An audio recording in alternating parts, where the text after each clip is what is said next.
로마서 1장 18절에서 25절입니다. 바울은 로마서를 기록하면서 이 복음이 뭐냐? 이 복음은 예수 그리스도다. 왜 이것이 복음이냐? 믿는 자에게 구원을 주시는 능력이 있기 때문이다.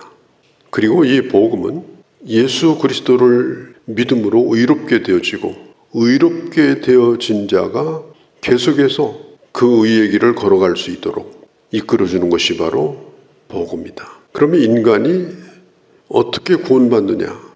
이제 인간의 구원을 말하기 위해서 먼저 인간은 누구냐? 이게 필요합니다. 정말 인간은 구원이 필요한 존재냐? 스스로 구원받을 수 있는 자냐? 구원이 불가능한 자냐? 첫 번째 시작되는 것이 뭐냐면은 인간은 하나님의 진노를 받을 수밖에 없는 존재다. 본질상 인간은 죄인이다. 그러면 하나님은 어떤 분이냐? 하나님은 거룩하시고 공의로우신 분이다. 거룩과 공의, 이게 하나님이 가지고 계신 가장 중요한 성품입니다.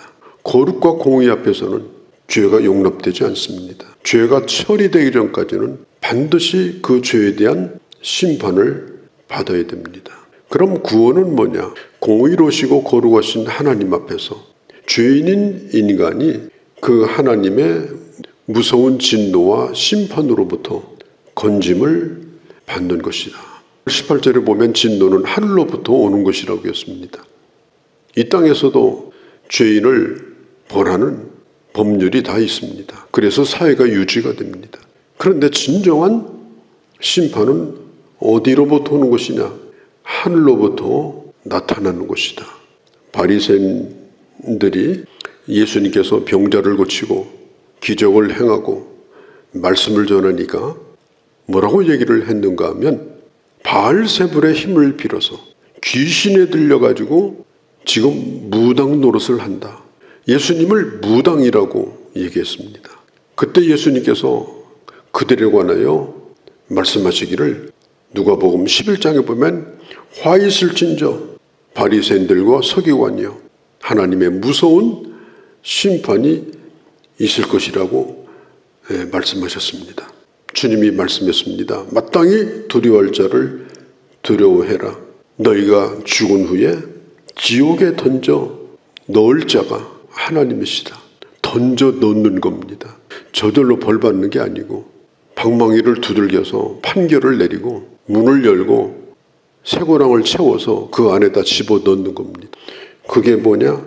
지옥에 던져 넣는 심판입니다. 그래서 누가복음에 보면은 이렇게 말합니다. 그렇게 할 수 있는 그분을 두려워해라.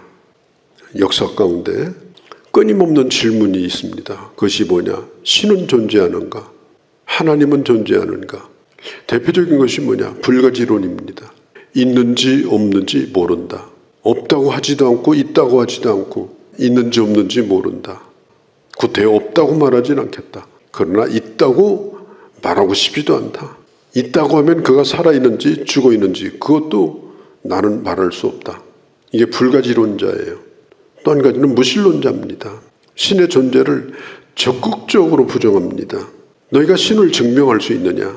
증명이 안 된다면 그는 없는 것이다. 특별히 진화론자들입니다. 진화론이라고 하는 것은 두 가지 전제가 필요합니다. 첫 번째, 오랜 시간. 두 번째, 우연. 오랜 시간 속에서 우연과 우연이 겹쳐서 꼬리도가 떨어지고 일어서서 걸어다니고 눈썹이 붓고 왜 그런 일이 생기느냐? 거기에는 시간이 필요하다. 왜 그런 일이 생기느냐? 그건 우연의 연속이다. 그렇게 해서 만들어낸 이론이 진화론입니다. 진화론은 학설이 아니라 가정이 아니라 신화입니다. 사람들은 하나님을 마음에 두기 싫기 때문에 진화론을 믿는 겁니다. 과학이기 때문에 믿는 게 아닙니다. 또 다른 걸 믿고 싶지 않으니까 진화론을 믿어요. 그러나 확신은 없어요. 그냥 내가 우연히 이 세상에 왔다가 우연히 그냥 가는 거다. 대부분의 사람들은 지금 이런 생각에 빠져 있습니다. 지금 미국의 우주 항공을 주관하는 나사에 많은 크리스찬들이 있습니다. 그들이 처음에는 신앙이 약했다가 이 천체 물리학을 연구하고 또 그런 일을 하면서 하나님의 존재를 의심할 수가 없고 더 명확하게 주님의 세계에 접근해 간다. 이런 고백들이 수없이 나오고 있습니다. 분명한 것은 하나님은 자신을 이 세상에 보여주었습니다. 하나님이 보이지 않는다고요? 아닙니다. 하나님은 분명히 자기 자신을 보여주셨어요. 보여주는 행위를 우리는 계시라고 말해요. 하나님은 우리에게 계시하시는 분입니다. 첫 번째는 특별한 계시입니다. 그것이 뭐냐? 하나님의 말씀과 예수 그리스도입니다. 하나님의 말씀을 우리에게 남겨두셨습니다. 만져볼 수도 있고 읽어볼 수도 있고, 그리고 하나님께서 그 아들을 이 세상에 보내주심으로 하나님이 어떤 분인가를 우리에게 분명히 나타나셨습니다. 그걸 특별 계시라고 말해요. 또 한 가지는 일반 계시가 있습니다. 우리 안에 존재하는 것, 그 다음에 우리 밖에 존재하는 살아계신 하나님의 증거입니다. 우리 안에는 양심이 있습니다. 가지고 있는 도덕 윤리 있습니다. 그런 것을 떠나가면 우리는 하나님을 두려워하게 됩니다. 우리 밖에는 눈에 보이는 모든 것이 나 하나님을 증거합니다. 하나님이 어떤 분인가? 오늘 478장에도 나와 있죠. 참 아름다운 세상, 그 세상을 바라보며 하나님의 계시를 보는 거예요. 제가 한남대학교 학부에서 학생들을 몇 년을 가르쳤어요. 제가 수업을 시작하기 전에 콕 물어봅니다. 너희들은 오면서 무엇을 보았느냐? 훌륭한 사역자가 되려면 관찰력이 필요합니다. 관찰력이 없는 사람은 하나님의 일을 할 수가 없습니다. 성경을 잘 관찰하고, 그리고 자연 만물을 관찰하고, 그 관찰한 결과를 가지고 하나님이 어떤 분인가를 증거하는 사람이 복음을 전하는 사람이에요.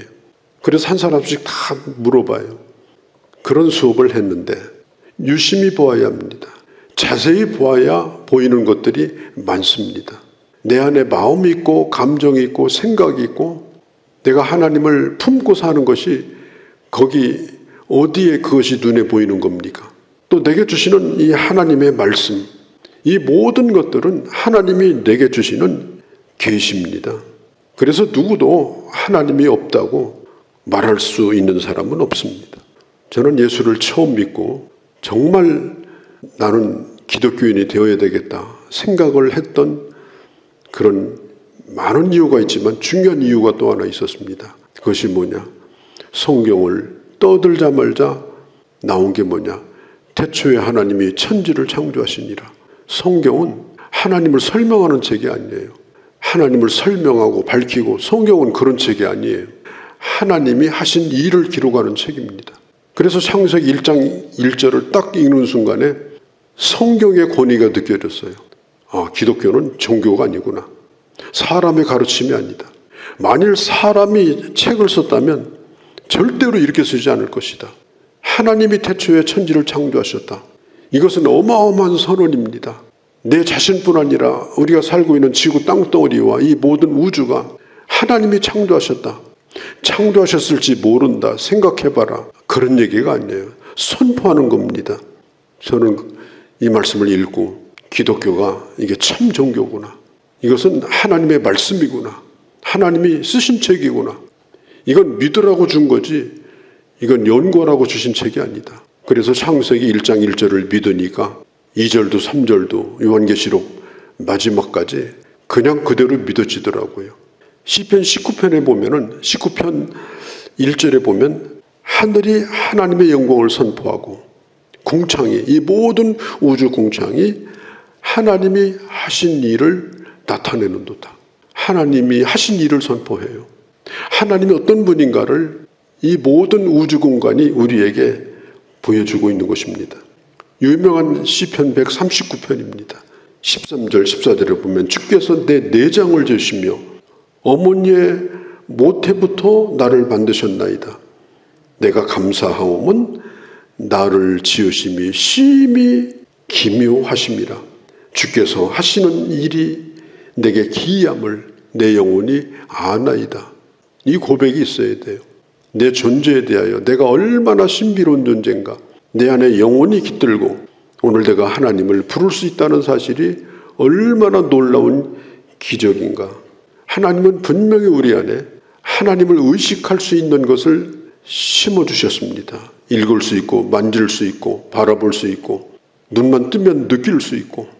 그래서 20절에 보면 이렇게 말합니다. 하나님이 어떤 분이냐고 묻지 말라. 네가 아무리 입 다물고 부정하려고 해도 하나님을 부정할 수 없다. 하나님이 없다고 핑계할 수가 없다. 우리 장로교회 요한 칼빈 개혁자는 이런 말을 했습니다. 하나님의 계심을 아는 의식은 인간의 골수에 깊이 박혀 있다. 그것을 지워버리는 것은 불가능한 일이다. 차라리 그 사람의 천성을 바꾸는 것이 더 쉬울지 모른다. 그러면서 요한 칼빈은 계속해서 이런 말을 합니다. 절묘한 하나님의 솜씨는 내 입과 눈으로부터 시작해서 발톱에 이르기까지 어디서나 찾을 수 있을 만큼 우리 몸에 가득하다. 우리 자신을 보면서도 깜짝깜짝 놀라야 돼요. 나라고 하는 이 존재 하나만 가지고도 우리는 감격하지 않을 수가 없습니다. 나는 억울하다. 나는 몰랐다. 누구도 핑계할 수가 없다고 하는 겁니다. 다 압니다. 알면서 안 믿은 겁니다. 우리가 새벽에 나와서 늘 기도하는 분이 있습니다. 새벽에 나와서 기도하는 게 사명이라기보다도 내 영혼이 사는데 참 중요하다. 이렇게 하는 것이 내가 신앙생활을 잘하는 길이다. 새벽에 깨어있는 분들이 있습니다. 어떤 분은 좀 새벽에 나오라고 그러면 목사님 저는 체질이 새벽 기도하면 반나절은 좋습니다. 운전도 해야 되고 일도 해야 되고 우리가 양심에 손을 얹고 한번 생각해 보셔야 돼요. 못한 겁니까? 안 한 겁니까? 답은 간단합니다. 못한 것이 아니라 안 해서 못한 겁니다.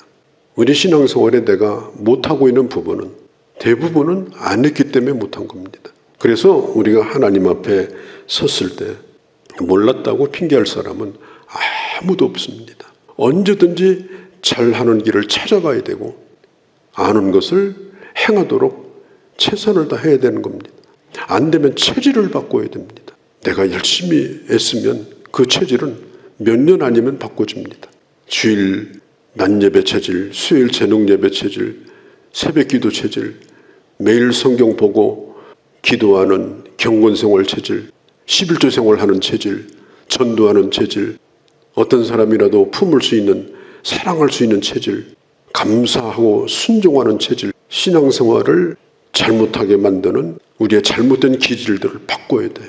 그래서 체질이 바뀌면 그게 제일 즐거워요. 예배가 제일 즐겁고 전도하는 게 즐겁고 하나님 앞에 드리는 게 제일 즐겁고. 유명한 기독교 변증가인 C.S. 루이스 박사입니다. 그분이 이런 얘기를 했습니다. 인간은 하나님을 섬기기보다 자기가 하나님 되는 것이 훨씬 더 편한 존재다. 그렇기 때문에 우리가 예수 그리스도를 믿고도 신앙생활을 잘 할 수 있도록 내가 바뀌는 건 아니에요. 믿음은 있지만 안 바뀝니다. 그러면 바꿔 나가야 돼요. 그래서 눈 뜨면 말씀을 묵상하고 길을 걸을 때나 철이 바뀔 때나 모든 걸 관찰하면서 우리 하나님을 찬양하고 그렇게 나를 만들어 가야 되는 거예요.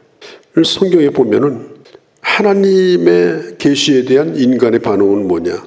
하나님은 아름다운 달도 주시고 해도 주시고 참 아름다운 자연을 주셨는데 그걸 보면서 하나님을 보라 그랬더니 밤에는 달에 빌고 낮에는 해에 빌고 산속에 들어가 빌고 이제는 그걸 하나님이라고 딱지를 붙여가지고 그걸 우상으로 삼고 이렇게 기가 막힌 일을 지금 인간들이 하고 있는 거예요. 성경 22절 23절에 보면 인간의 수준, 인간은 하나님을 유일하게 알 수 있는 존재로 지으셨고 하나님은 그를 통하여 예배를 받기를 원하시는데 하나님의 형상을 금수와 버러지의 형상으로 만들어버렸다. 그게 하나님이 없는 인간의 존재입니다. 내가 하나님을 안 믿는다, 나 예수 안 믿는다, 그것으로 끝날 문제가 아니에요. 나를 존재하게 하신 전능하신 하나님 앞에서 하나님의 존재를 부인한 것은 하나님을 모독하는 것이요, 내 자신의 그 탁월한 내 정체성을 우상보다도 못한 존재로 만들어서 하나님의 뜻을 거스린 죄가 되는 것입니다. 그래서 성경은 말합니다. 그냥 내버려 두십니다. 24절에 정욕대로 더러움에 버려두었다. 26절에도 부끄러운 욕심에 버려두었다. 28절에도 그 마음에 하나님 두기를 싫어하며 그 마음에 대로 하도록 버려두었다. 심판 가운데 가장 큰 심판이 뭐냐? 버려두는 거예요. 그러면 버려두는 건 뭐냐? 로마서 2장으로 넘어가면 이렇게 말합니다. 5절에 그날 이 말 진노를 내게 쌓는 것이다. 하나님이 그를 버려둔 것은 그 머리 위에 계속해서 진노를 쌓고 있는 거예요. 그래서 때가 되면 그 쌓은 진노대로 반드시 심판을 하시는 겁니다. 내가 마음대로 살아도 신이 어디 있어 큰 소리 치며 사는 건 결국은 쌓은 그 진노대로 하나님의 심판을 받게 되는 거예요. 그게 성경에 내버려 두었다는 겁니다. 그러면 우리는 어떠냐? 내버려 둔 자가 아니에요. 예수 믿기 전에는 내 멋대로 살아도 괜찮더라고. 그런데 예수 믿은 이후로는 왜 그렇게 주님이 간섭을 하시는지 몰라요. 조금만 하면 내가 못 견뎌요. 마음도 못 견디고 몸도 못 견디고 나를 고통스럽게 만들고 결국은 하나님 앞에 무릎을 꿇게 하시고 또 말씀을 통해서 책망하시고 바르게 하시고 그러면서 계속해서 나를 이렇게 세우시는 거예요. 우리는 내 멋대로 살다가 진노를 머리 위에 쌓고 살다가 지옥 가는 자가 아니고 하나님의 주권 속에서 주님의 은혜 가운데 살다가 우리가 하나님 앞에 가야 될 자가 바로 우리들입니다. 곧 영원히 찬송을 받으실리로다. 이게 바로 예배입니다.